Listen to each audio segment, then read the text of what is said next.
The mechanism, or the basket case, part 1.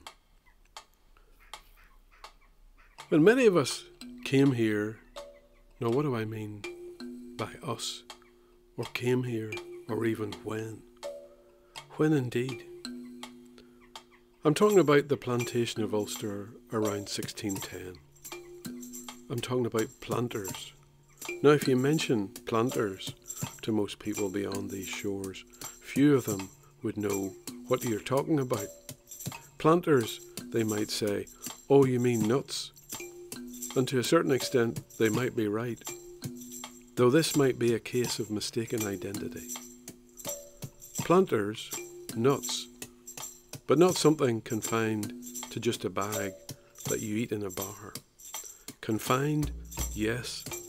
Contained, yes. Misjudged, absolutely. Especially with regard to identity. But that's another story for another time. When I was growing up, I didn't know any of my story, my backstory, my past, the context in which I found myself, in which we all find ourselves. It was to be explained by osmosis, by guesswork, by random snatches of conversations overheard from my parents, my relations, and my friends. This shaping of identity must be a common experience for us all, picking up bits of this and bits of that as we grow. As a wee baby, I was dropped into this situation. My parents, in a generic sense, were both Protestants, both Presbyterians. In fact, a very different thing from being just a Protestant.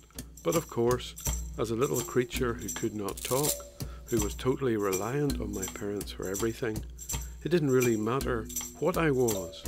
For at the end of the day, what was I? I was just a baby, like a brand new page from a new sketch pad, unblemished, not one line, daub or finger mark upon me.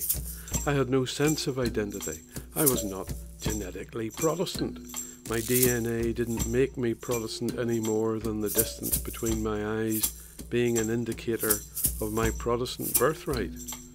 Though I must admit, my eyes are fairly close. I was just me with my white freckly skin, just me in the way I burped and reached out my arms to the world.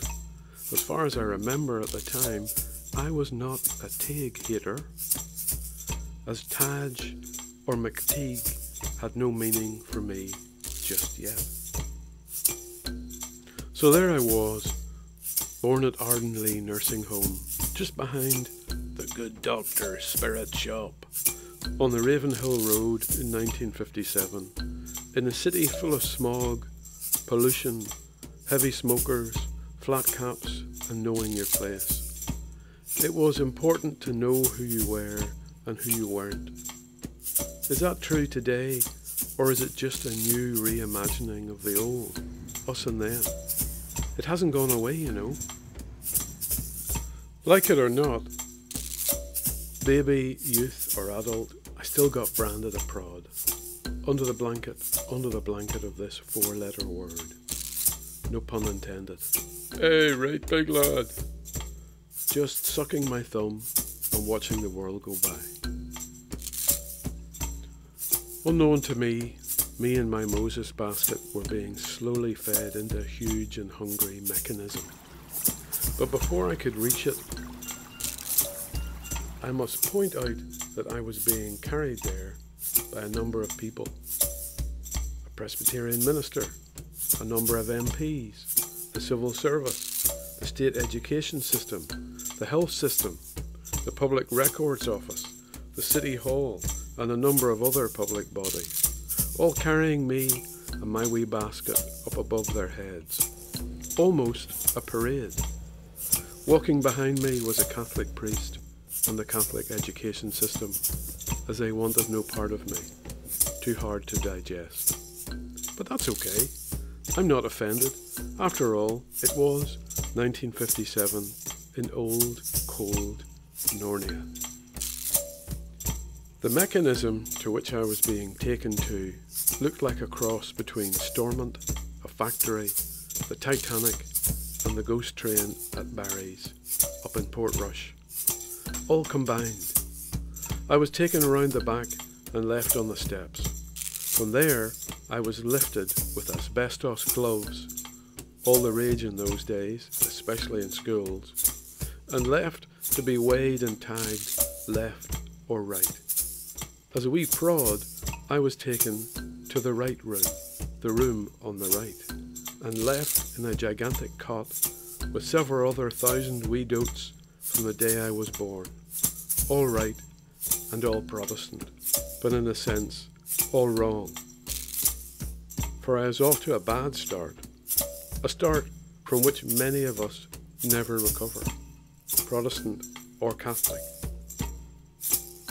Now down a corridor, my doppelganger, Reynold Stefan Macalla, a wee Catholic equally white and freckly, was on his way to the left room, the room on the left, to crawl in amongst his Gaelic brothers and sisters.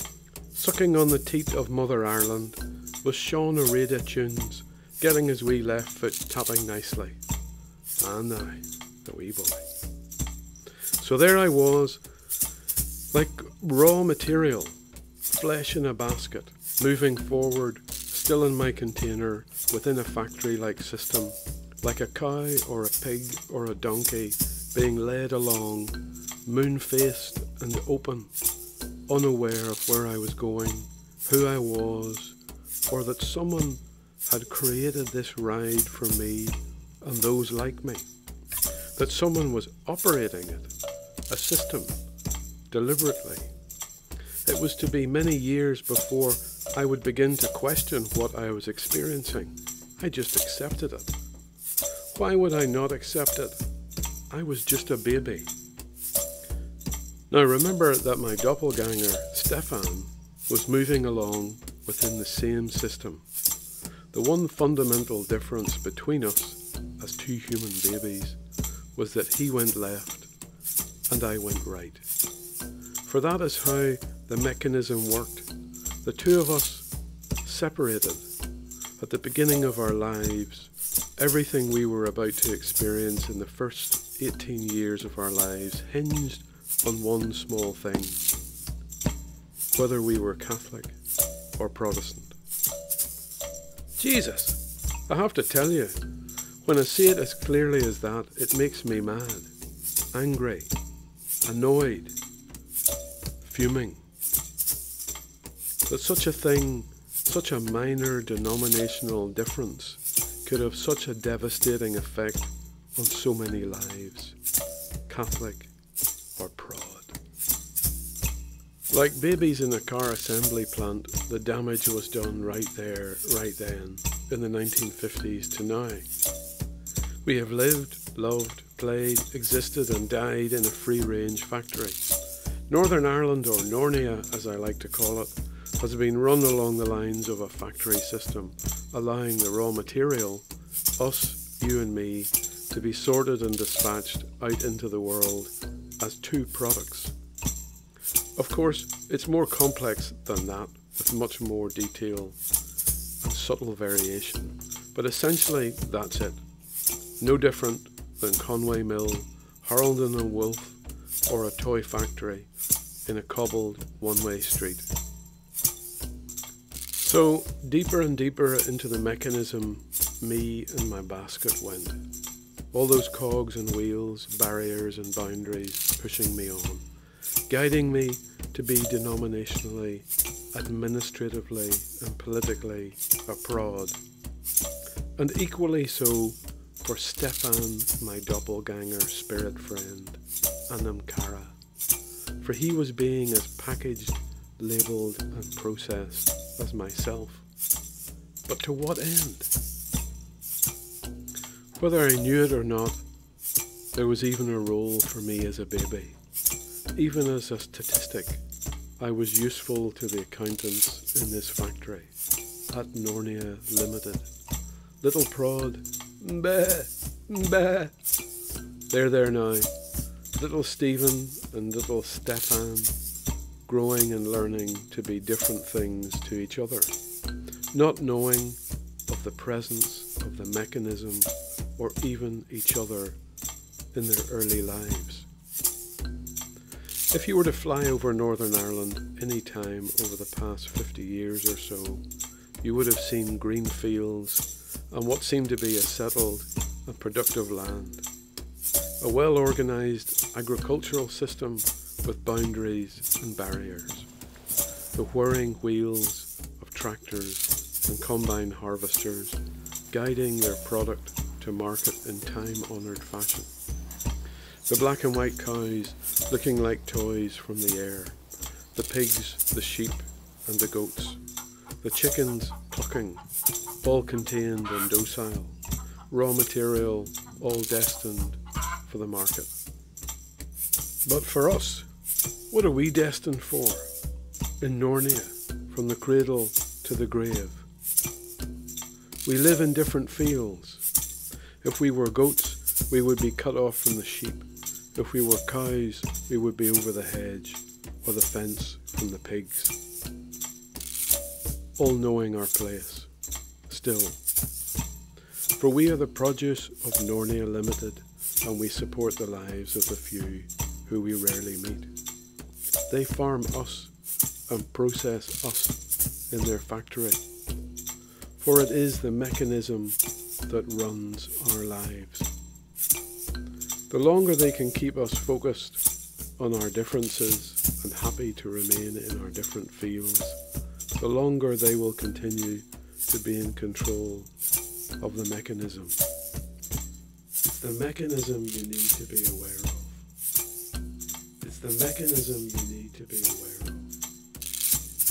The mechanism you need